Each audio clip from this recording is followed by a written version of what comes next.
How to unblock downloads on Chrome. So in this video tutorial I'm going to show you why the Chrome browser block you to download files.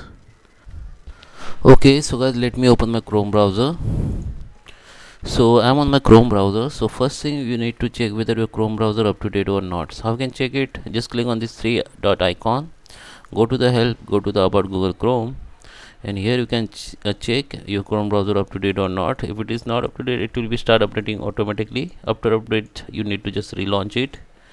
Okay, after relaunch, now if you're trying downloads any file from internet and it's blocked, then there is a two option you can unblock. First, when you download any file here, it will be show here at your bottom side, and there is a two option, the discard or keep. Okay, then you need to click on keep button, then it will be start download. Okay, the second, you have to go into the three dot option again, go to the settings. This is the second method. Go to the privacy.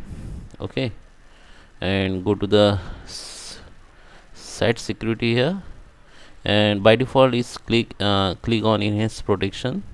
You need to select no protection and try to download this file, downloads your file. Okay, so you can use no protection or standard protection. I suggest just use no protection and you can download your files. Okay, I just make it again enhance protection.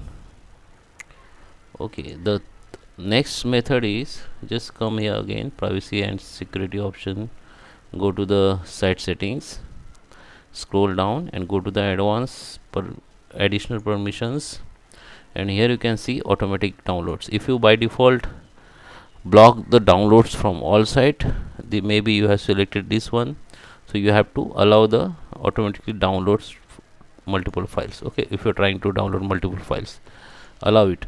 Or maybe you have blocked some website to download files, so maybe you have block here, so maybe you have to check if there any link added here. So now you need to just remove this link or website from here, then this website will be download your files. Okay, I show you how it seem like. You will see link like this, just click on three dot and remove it, and click on this site can ask to automatically download multiple. Okay, so that is setting you have to do. I hope you like this video. Please subscribe me. Thank you for watching.